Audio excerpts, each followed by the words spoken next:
Assalamualaikum warahmatullahi wabarakatuh. Alhamdulillahirabbil alamin.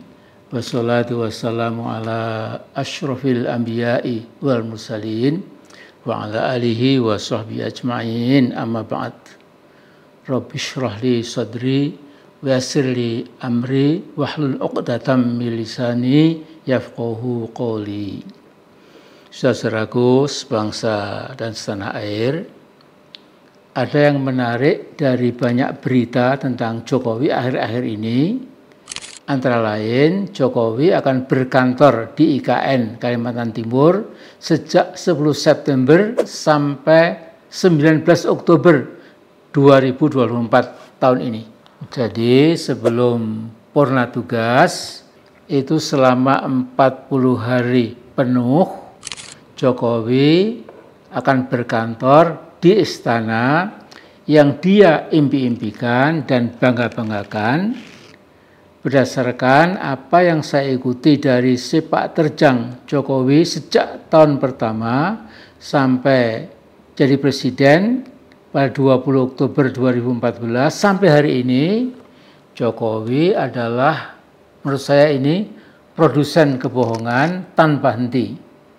Jadi Mulyono adalah pabrik kebohongan. Nah, kebohongan Mulyono itu antara lain tidak akan nambah utang, tidak akan impor beras, garam, jagung, kedelai, gula, dan sebagainya. Akan menegakkan hukum dan sesuai sumpahnya akan memegang teguh Undang-Undang Dasar dan menjalankan segala undang-undang dan peraturannya dengan seluruh-seluruhnya serta berbakti kepada nusa dan bangsa. Itu bunyi pasal 9 Undang-Undang Dasar 1945. Nah, kenyataannya Mulyono atau Jokowi pernah berusaha menukangi Undang-Undang Dasar kita supaya bisa berkuasa 5 tahun lagi. Kita masih ingat ya. Dan yang dia lakukan adalah berbakti pada keluarganya, anak-anak dan menantunya, bukan berbakti pada nusa dan bangsa. Ini sudah jelas sekali. Nah, karena itu ketika Mulyono atau Jokowi akan pindah dan bermukim di IKN Nusantara selama 40 hari sampai hari lengsernya, saya tidak percaya. Jadi kata para anak buahnya termasuk Pak Bas, Menteri PUPR, kemana saja Jokowi akan pergi, kepergiannya berangkat dari IKN dan ketika pulang juga pulangnya ke IKN. Ini saya tidak percaya. Mengapa? Karena kerinduannya untuk kembali ke Istana Merdeka di Jakarta yang berbau kolonial itu seperti dikatakan Mulyono sendiri sudah mendarah mendaging. Jadi dia betul-betul tidak enak itu di Istana Merdeka karena berbau kolonial, kata dia. Nah, dalam bahasa Jawa orang Solo bilang Mulyono itu sudah kepiyeng-piyeng dengan bangunan istana yang katanya berbau kolonial itu. Jadi sangat kontradiktif apa yang diomongkan dengan apa yang dia lakukan. Nah, kalau semua yang berbau kolonial mau diganti menjadi berbau Indonesia, betapa banyak yang harus kita lakukan.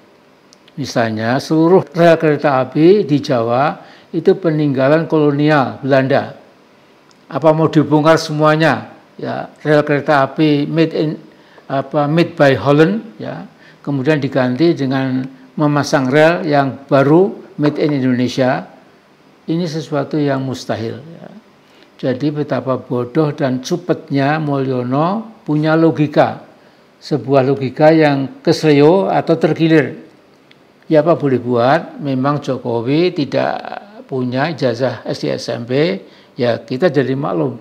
Nah, si Mulyono lupa atau tidak mengerti bahwa kitab undang-undang hukum pidana kita dan kitab undang-undang hukum perdata kita itu merupakan turunan dari hukum kolonial. Nah, juga sangat banyak kosakata Belanda yang tidak ada padanannya dalam bahasa Indonesia. Langsung kita ambil alih dengan spelling sedikit berbeda, semuanya dari Belanda. Ya. Misalnya organisasi, administrasi, koordinasi, implementasi, situasi, kondisi, kondusif, formulasi, media, mediasi, listrik, strum, dan lain-lainnya. Ya. Itu semua berbau kolonial.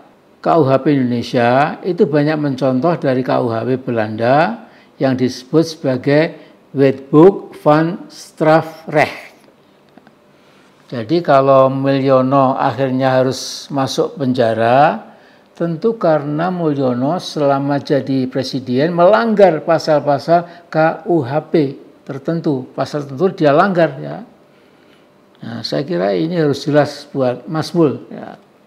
Nah, kembali ke rencana Jokowi mau berkantor per 10 September sampai 19 Oktober sebelum resmi lengser per 20 Oktober, mari kita ikuti dengan saksama.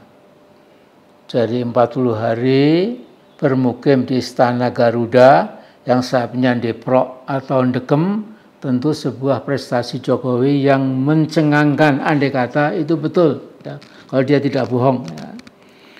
Nah, kalau rencana Jokowi betul-betul jadi kenyataan, berarti memang dia mampu memutus rantai kebohongannya itu ya, yang telah dipertontonkan selama ini kepada rakyat Indonesia ya.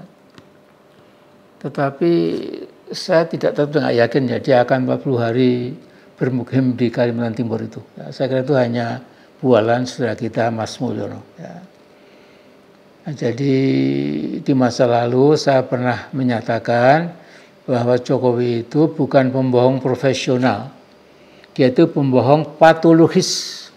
Jadi jiwanya tidak begitu sehat.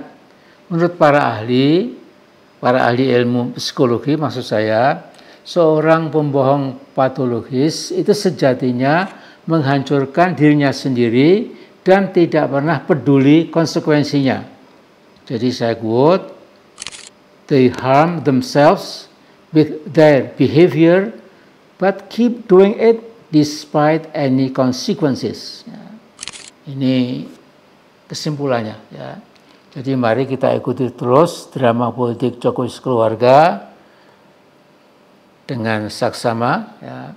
Dan mudah-mudahan selalu doa saya, dia sekeluarga harus masuk penjara. Assalamualaikum warahmatullahi wabarakatuh.